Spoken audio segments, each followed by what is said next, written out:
Hi guys, салем достар. Сабақтарымызды жалғастырамыз. 12-ші сабақ тақырыбы an announcement.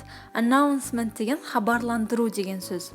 Енді сіздермен мынандай бір фильм клаб деген хабарландыруды оқып көрейік, иә? Қараңыздар. Фильм клаб, фильм клубы. Are you interested in films?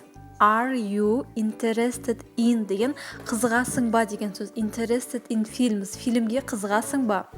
We are, біз, я дейді, біз қызығамыз дейді. We met at Lauren's house every Thursday at 4 o'clock to watch and talk about our favorite DVDs. Қараңыздар, we met, біз кездесеміз, at Lauren's house, Лауреннің үйінде, house деген үй деген сөз. Яғни Лауреннің үйінде every Thursday, әр вторник сайын at 4 o'clock, сағат 4-те to watch and talk about our favorite DVDs.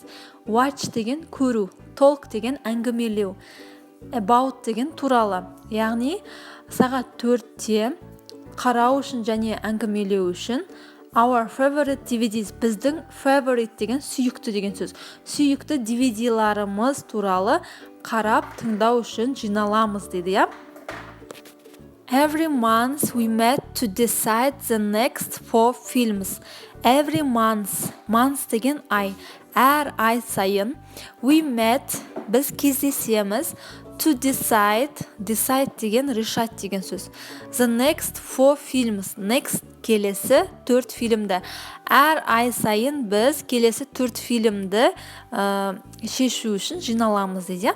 We usually bring the DVDs, біз ылғида DVD-ді алып келеміз, but we sometimes rent them. Бірақ біз кейде оларды rent деген арендовать етеміз деген сөз. Come to film club, фильм клубына келіңіз дейді. Call Lauren White on. Лаурен Уайтқа номер бойынша хабарласыңыз дейді. Келесі хабарландыру достар, chess club дейді. Chess деген шахмат деген сөз, яғни шахмат клубы. Are you a chess player? Сен шахмат ойыншысың ба дейді. Good or bad, you are welcome at our club. Good деген жақсы деген сөз, bad деген жаман. Жақсы болсаң да, жаман болсаң да, you are welcome дейді. Қош келдің at our club. Біздің клубымызға қош келдің дейді. We met every Tuesday at 6 o'clock in Gino's cafe to play chess. Біз әр вторник сайын сағат 6-да Гиноның кафесінде шахмат ойнауға жиналамыз дейді.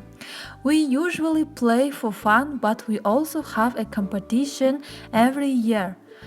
We usually play for fun дейді. Біз көбіне fun деген көңіл көтеру үшін ойнаймыз. Бірақ біз кейде жарыс ұйымдастырамыз дейді жыл сайын. You can win great prizes. You can win дейді. Сен жеңе аласың, үлкен приздарды жеңе аласың дейді сол жарысқа қатысып. Use your head, play chess. Өзіңнің басыңды қолданып, шахмат ойна дейді. Don't wait for Levi's corner today on or visit our website дейді. Не дейді? Don't wait дейді. Күтпеңіз дейді. For Levi's corner today. Levi's corner'ды бүгін звондаңыз на номерге дейді. Немесе visit our website, біздің веб-сайтымызға кіріп көріңіз деп өзінің адресін қалдырған екен. Осындай да хабарландырудың түрлері болады.